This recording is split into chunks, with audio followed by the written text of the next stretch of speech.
Hi ma'am, good day po. So ang question po ni ma'am is 3 sets po magkano? Ang 3 sets po natin ma'am is 641,000 pesos. Ano po inclusion do'n? Tatlong washer, tsaka tatlong dryer, and yung basic setup po ng plumbing and electrical setup. So nandiyan na din po yung gas line, electrical line, exhaust, at saka po yung drainage. May kasama na din po siyang storage tank at saka yung motor pump po para po dun sa pressurized na water natin. So, yun po yung price natin, 641,000 pesos.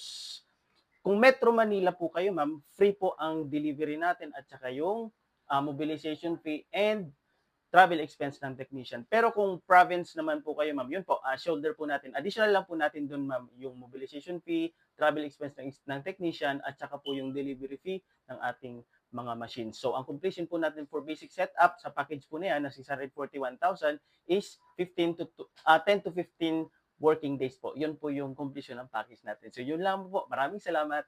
Mabuhay po.